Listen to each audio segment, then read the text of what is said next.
ఈ రోజు బైబిల్ అధ్యయనం మార్కు సువార్త 13వ అధ్యాయం 21 నుండి 37 వచనాలు. ప్రార్థన. ప్రియమైన దేవా, మీ వాక్యాన్ని అధ్యయనం చేయడానికి మాకు సమయం ఇచ్చినందుకు ధన్యవాదాలు. మేము మీ వాక్యాన్ని విన్నప్పుడు మా మనస్సులను పునరుద్ధరించండి మరియు మాకు అవగాహనను ఇవ్వండి. యేసు నామంలో ఆమెన్. మార్కు సువార్త 13వ అధ్యాయం 21వ వచనం నుండి. కాగా ఇదిగో క్రీస్తు ఇక్కడనున్నాడు, అదిగో అక్కడనున్నాడు అని ఎవడైనను మీతో చెప్పిన ఎడల నమ్మకుడి. ఆ కాలమందు అబద్ధపు క్రీస్తులను అబద్ధపు ప్రవక్తలను వచ్చి సాధ్యమైన ఎడల ఏర్పరచబడిన వారిని మోసపుచ్చుటకై సూచక క్రియలను మహత్కార్యములను అగపరచెదరు. మీరు జాగ్రత్తగా ఉండుడి, ఇదిగో సమస్తమును మీతో ముందుగా చెప్పియున్నాను. ఆ దినములలో ఆ శ్రమ తీరిన తరువాత చీకటి సూర్యుని కమ్మును, చంద్రుడు తన కాంతిని ఎడు, ఆకాశము నుండి నక్షత్రములు రాలును, ఆకాశమందలి శక్తులు కదలింపబడును.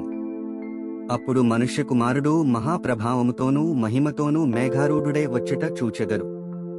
అప్పుడాయన తన దూతలను పంపి భూమ్యంతము మొదలుకుని ఆకాశాంతము వరకు నలుదిక్కుల నుండి తాను ఏర్పరచుకునిన వారిని పోగు చేయించును.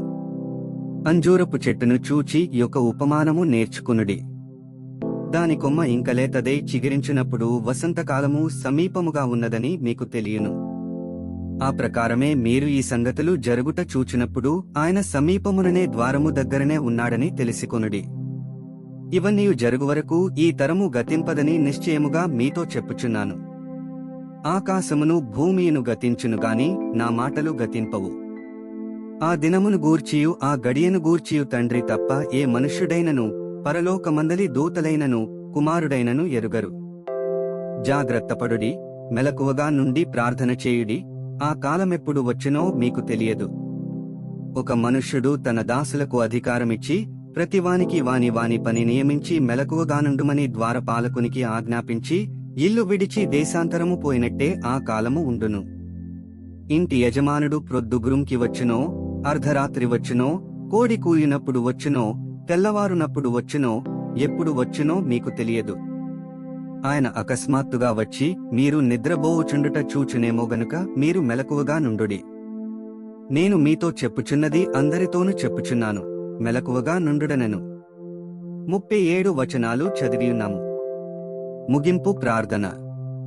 సర్వశక్తిమంతుడైన దేవా, నీవే మార్గము, సత్యము మరియు జీవము. చదివిన వాక్యాన్ని మీ కృప ద్వారా మా హృదయాలలో ఉంచుకుని మా జీవితంలో అన్వయించుకోవడానికి మాకు సహాయం చేయండి. ఆమెన్.